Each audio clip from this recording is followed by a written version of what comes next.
Hi കൂട്ടുകാരെ, uncle Tom ടേസ്റ്റിലേക്ക് സ്വാഗതം. ഇന്നേ നമുക്കൊരു ബ്രെഡ് എഗ് മസാല ഉണ്ടാക്കിയാലോ? കണ്ടോ, ബ്രെഡ് എഗ് മസാല ഉണ്ടാക്കിയത്. അതിനായിട്ട് നമുക്ക് ബ്രെഡാണ് ആവശ്യമായിട്ടുള്ളത്. ഞാനിവിടെ 10 പീസ് ബ്രെഡ് എടുത്തിട്ടുണ്ട്. കണ്ടോ, 10 പീസ് ബ്രെഡ്. ഇനി നമുക്കത് ചെറുതായിട്ട് ഒന്ന് നുറുക്കിയെടുക്കണം. കൈകൊണ്ട് ചെറുതായിട്ട് കീറി എടുത്താലും മതി. ഇപ്പം ഞാനിപ്പോൾ പകുതി ഭാഗം എടുത്തു വെച്ചിട്ട് ഒന്നിച്ച് പിടിച്ച് ഇങ്ങനെ കഷ്ണിക്കുകയാണ്. അപ്പം നമുക്കത് ഒന്നിച്ച് പെട്ടെന്ന് മുറിച്ചെടുക്കാമല്ലോ. ഇങ്ങനെ മുറിക്കുമ്പോൾ എങ്ങനെ മുറിച്ചാലും നമുക്കിതുപോലെ ചെറിയ ചെറിയ കഷ്ണങ്ങളാക്കി കിട്ടിയാൽ മതി.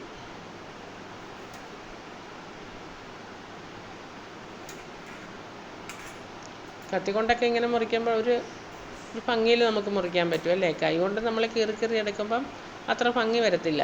എല്ലാം കൂടി കൂട്ടിപ്പിടിച്ച് ഇങ്ങനെ ഒരുമിച്ച് നമുക്ക് മുറിച്ചെടുത്താൽ മതി. അതാണ് നമുക്ക് ആദ്യം ചെയ്യേണ്ടത്. ബ്രെഡ് എഗ് മസാല ഉണ്ടാക്കാനായിട്ട് നമ്മൾ 2 പേർക്കുള്ള ഒരു ബ്രേക്ക്ഫാസ്റ്റാണ് ഉണ്ടാക്കുന്നത്. അതിനായിട്ടാണ് 10 പീസ് ബ്രെഡ് എടുത്ത് ഇങ്ങനെ ചെറുതായിട്ട് മുറിച്ചെടുത്തു. ബ്രേക്ക്ഫാസ്റ്റായിട്ടോ ഈവനിങ് സ്നാക്സായിട്ടോ ഡിന്നറായിട്ടോ ഒക്കെ നമുക്ക് കഴിക്കാവുന്നതാണ്. ഈവനിങ് സ്നാക്സ് ആണെങ്കിൽ ഇത്രയും ബ്രെഡിൻ്റെ ആവശ്യമില്ല. അതിനുശേഷം നമ്മൾ 10 പീസ് ബ്രെഡ് മുറിച്ച് മാറ്റി വെച്ചു. അതിനുശേഷം നമ്മൾക്ക് ഒരു നോൺ സ്റ്റിക്ക് പാനോ ചീനച്ചട്ടിയോ എന്ത് വേണമെങ്കിലും അടുപ്പയിലേക്ക് വയ്ക്കാം. ഞാനിപ്പോൾ ഒരു നോൺ സ്റ്റിക്ക് പാൻ വെച്ചിട്ടുണ്ട്. പാൻ ഒന്ന് ചൂടായി കഴിയുമ്പോൾ അതിലേക്ക് 2 ടേബിൾ സ്പൂൺ എണ്ണ ഒഴിച്ചു കൊടുത്തു.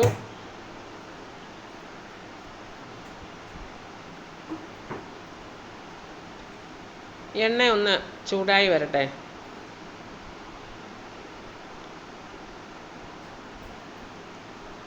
വളരെ ടേസ്റ്റാണ് കേട്ടോ ഇത്. നമുക്ക് പെട്ടെന്ന് ഒരു ബ്രേക്ക്ഫാസ്റ്റ് അല്ലെങ്കിൽ ഡിന്നർ അല്ലെങ്കിൽ ഈവനിങ് സ്നാക്സ് ഉണ്ടാക്കണമെന്ന് വിചാരിച്ചാൽ നമുക്ക് പെട്ടെന്ന് ഉണ്ടാക്കാൻ പറ്റിയ ഒരു സ്നാക്സാണ് അല്ലെങ്കിൽ വിഭവമാണ് ഈ ബ്രെഡ് എഗ് മസാല. അപ്പം അതിനായിട്ട് ഞാൻ എണ്ണ ചൂടായി കഴിഞ്ഞപ്പോൾ ഒരു വലിയ സവോള ചെറുതായിട്ടരിഞ്ഞ്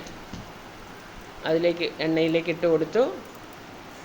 ഇനി സവോള നമുക്ക് പെട്ടെന്ന് വഴഞ്ഞു കിട്ടാൻ വേണ്ടിയിട്ട് നമുക്ക് കുറച്ച് ഉപ്പിട്ട് കൊടുക്കുന്നത് നല്ലതാണ്.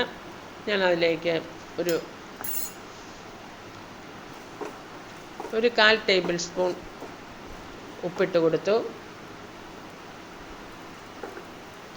ഇനി നമുക്കിതിലേക്ക് ഒരു 3 പച്ചമുളക് ചെറുതായിട്ട് അരിഞ്ഞതും 2 തണ്ട് വേപ്പിലയും ഇട്ട് കൊടുക്കാം.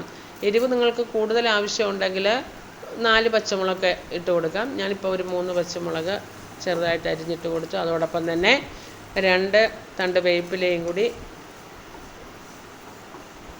ഇട്ട് കൊടുത്തു. നമുക്ക് സവോള നന്നായിട്ടങ്ങ് മൊരിയണമെന്നില്ല. ഇതുപോലെ ഒന്ന് മൂത്ത് കിട്ടിയാൽ മതി. നമ്മൾക്ക്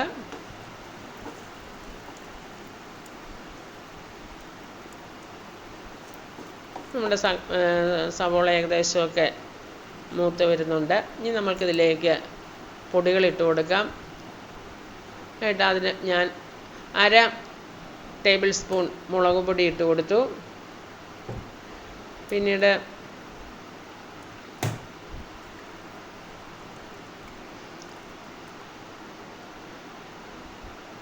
ഒരു 1/4 ടേബിൾ സ്പൂൺ മഞ്ഞൾപ്പൊടി ഇട്ട് കൊടുത്തു. അതോടൊപ്പം തന്നെ ഒരു 1/2 ടേബിൾ സ്പൂൺ ഗരം മസാലയും കൂടി ഇട്ട് കൊടുത്തു. മഞ്ഞൾപ്പൊടിയും മുളക് പൊടിയും ഗരം മസാലയും ഇട്ട് കൊടുത്തു. ഇനി നമുക്ക് മസാലകളുടെ പച്ചമണമൊക്കെ മാറുന്നത് വരെ ഒന്ന് വഴറ്റി കൊടുക്കാം.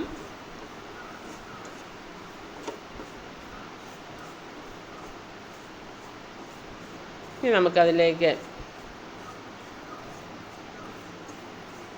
ഒരു ഒരു മുഴുത്ത തക്കാളി ചെറുതായിട്ട് അരിഞ്ഞ് അതും കൂടി ഇട്ട് കൊടുത്തു.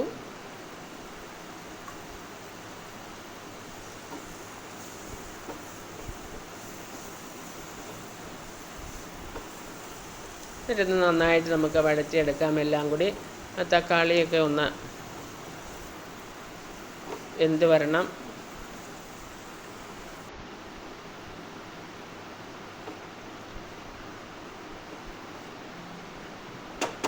നമ്മൾക്ക് ഒരു 5 മിനിറ്റ് ഒന്ന് മൂടി ലോ ഫ്ലെയിമിൽ വെച്ച് ഒന്ന് മൂടി വേവിച്ചെടുക്കാം. ഒരു 5 മിനിറ്റ് ആയിട്ടുണ്ട്. നമ്മുടെ തക്കാളിയൊക്കെ വെന്ത് ഉടഞ്ഞിട്ടുണ്ട്.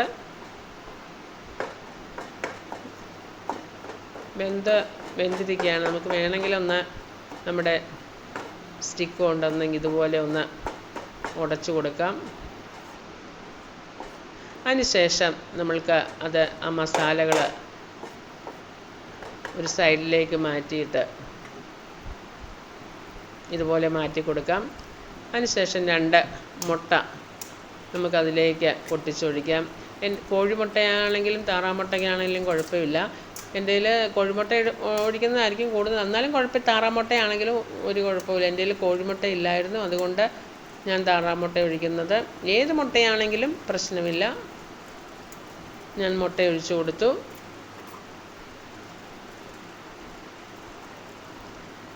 അതിലേക്ക്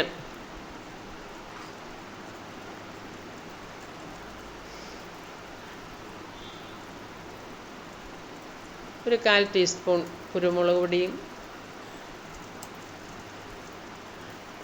അതോടൊപ്പം തന്നെ ഒരു 1/4 ടീസ്പൂൺ ഉപ്പും കൂടി ആ മുട്ടയിലേക്ക് ഇട്ട് കൊടുത്തു. ഇനി നമുക്കത് നന്നായിട്ടൊന്ന് മിക്സ് ചെയ്യാം.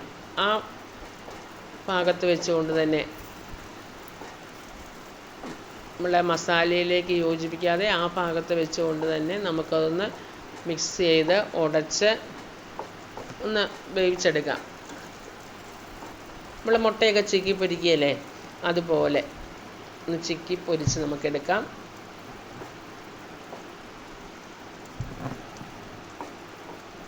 ആ കുരുമുളകും ഉപ്പും എല്ലാം കൂടി നന്നായിട്ട് യോജിപ്പിച്ച് നമുക്കൊന്ന് ചിക്കി പൊരിച്ച് വേവിച്ചെടുക്കാം.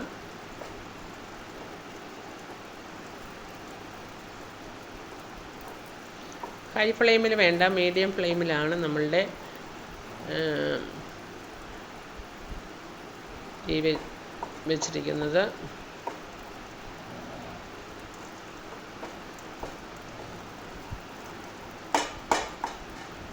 മീഡിയം ഫ്ലെയിമിലാണ് നമ്മൾ വെച്ചിരിക്കുന്നത് കേട്ടോ. ഹൈ ഫ്ലെയിമിലിട്ടാൽ നമ്മുടെ മുട്ട ചിലപ്പോൾ കരിഞ്ഞു പോകാൻ സാധ്യതയുണ്ട്. അതുകൊണ്ട് മീഡിയം ഫ്ലെയിമിലിട്ട് ആ മുട്ട നമുക്ക് ചിക്കി പൊരിച്ചെടുക്കാം. ഇപ്പം നമ്മുടെ മുട്ട വെന്തിട്ടുണ്ട്, അത്യാവശ്യം നന്നായിട്ട് തന്നെ വെന്തിട്ടുണ്ട്. ഇനി നമുക്ക് ഇതെല്ലാം കൂടി ഒന്ന് യോജിപ്പിക്കാം. നമ്മുടെ ടൊമാറ്റോ മസാലയും അതുപോലെ മുട്ട ചിക്കി പൊരിച്ചതും അങ്ങനെ രണ്ടും കൂടി നന്നായിട്ട് ഒന്ന് യോജിപ്പിച്ചെടുക്കാം.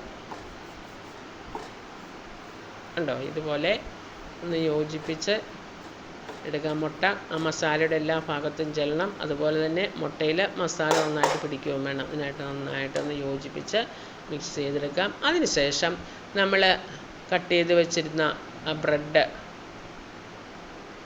അതിൻ്റെ മുകളിലേക്ക് ഇട്ട് കൊടുക്കാം. ഇത്രയേ ഉള്ളൂ. പെട്ടെന്ന് കഴിഞ്ഞില്ലേ നമ്മളുടെ. പെട്ടെന്ന് നമുക്കൊരു ബ്രേക്ക്ഫാസ്റ്റ് ഉണ്ടാക്കണം, അല്ലെങ്കിൽ പെട്ടെന്നൊരു സ്നാക്സ് ഉണ്ടാക്കണം എന്ന് നമ്മൾ ചിന്തിക്കുന്ന സമയത്ത് നമുക്ക് പെട്ടെന്നൊന്ന് ബ്രെഡ് ഉണ്ടായാൽ മതി, മുട്ട ഉണ്ടായാൽ മതി. ബ്രെഡും മുട്ടയും ഉണ്ടെങ്കിൽ നമുക്ക് വളരെ പെട്ടെന്ന് ഉണ്ടാക്കിയെടുക്കാൻ പറ്റുന്ന ഒരു സ്നാക്സാണ്, അല്ലെങ്കിൽ ബ്രേക്ക്ഫാസ്റ്റാണ് ഇത്. ഇനി ആ ബ്രെഡ് നന്നായിട്ടൊന്ന് ഇളക്കി ആ മസാലകൾ, ആ മുട്ട മസാലകൾ അതിനകത്ത് ഒന്ന് പിടിക്കണം. ആ ബ്രെഡിൽ നന്നായിട്ട് തേച്ച് പിടിപ്പിക്കാം. നമുക്ക് എല്ലാ ദിവസവും വെറൈറ്റി ആയിട്ടുള്ള ബ്രേക്ക്ഫാസ്റ്റൊക്കെ ഇങ്ങനെ ഉണ്ടാക്കിയെടുക്കാം. വളരെ എളുപ്പമല്ലേ? ബ്രെഡും മുട്ടയും ഉണ്ടെങ്കിൽ നമുക്ക് നിഷ്പ്രയാസം പെട്ടെന്ന് ഉണ്ടാക്കിയെടുക്കാൻ പറ്റുന്ന ഒരു വിഭവമാണ് ഇത്. ബ്രെഡ് എഗ് മസാല റെഡി ആയിട്ടുണ്ട്. എല്ലാവരും ഉണ്ടാക്കി നോക്കണം കേട്ടോ. നമ്മളിങ്ങനെ വെറൈറ്റി ആയിട്ടൊക്കെ നമുക്ക് ഉണ്ടാക്കി നോക്കിയാലേ നമുക്കതിൻ്റെ ടേസ്റ്റ് മനസ്സിലാകത്തുള്ളൂ. ഒരു പ്രാവശ്യം ഉണ്ടാക്കി നോക്കിയാൽ നമുക്കതിൻ്റെ ടേസ്റ്റ് മനസ്സിലാകത്തുള്ളൂ. വളരെ ടേസ്റ്റാണ്. അതുപോലെ പെട്ടെന്ന് ഉണ്ടാക്കിയെടുക്കുവാൻ പറ്റുന്ന ഒരു വിഭവമാണ്. ഇഷ്ടപ്പെട്ടു എങ്കിൽ നിങ്ങൾ ലൈക്ക് ചെയ്യണം, ഷെയർ ചെയ്യണം, സബ്സ്ക്രൈബ് ചെയ്യണം കേട്ടോ. നമ്മളുടെ ബ്രെഡ് എഗ് മസാല ജസ്റ്റ് ഒന്ന് ആ ബ്രെഡ് ഒന്ന് റെഡി ആയിട്ടുണ്ട്. എന്നാലും ഒന്ന് ജസ്റ്റ് ഒന്ന് സോഫ്റ്റ് ആകാൻ വേണ്ടിയിട്ട് നമ്മളൊരു 2-3 മിനിറ്റ് ഒന്ന് മൂടി വെച്ചു. അപ്പം നമ്മുടെ ബ്രെഡൊക്കെ നല്ല സോഫ്റ്റ് ആയിട്ടുണ്ട്.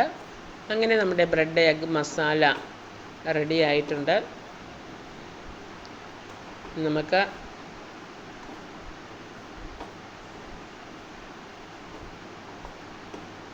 വളരെ ടേസ്റ്റായിട്ട് ബ്രെഡ് എഗ് മസാല നമുക്ക് ഉണ്ടാക്കി കഴിക്കാം. കണ്ടോ ബ്രെഡ് എഗ് മസാല കണ്ടോ? വളരെ ഈസി ആയിട്ടും അതുപോലെ തന്നെ വളരെ ടേസ്റ്റി ആയിട്ടും അതുപോലെ വളരെ ഹെൽത്തി ആയിട്ടും നമുക്ക് കഴിക്കാൻ പറ്റുന്ന ഒരു ബ്രേക്ക്ഫാസ്റ്റാണ്. എല്ലാവരും ഉണ്ടാക്കി നോക്കുക. നമുക്ക് പ്രത്യേകിച്ച് കറികളൊന്നും വേണ്ടല്ലോ, ഇതിങ്ങനെ അങ്ങ് കഴിച്ചാൽ മതി. ഇപ്പം എല്ലാവർക്കും ഇഷ്ടപ്പെട്ടില്ലേ? ഇഷ്ടപ്പെട്ടെങ്കിൽ ലൈക്ക് ചെയ്യണം, ഷെയർ ചെയ്യണം, സബ്സ്ക്രൈബ് ചെയ്യണം. Okay, by.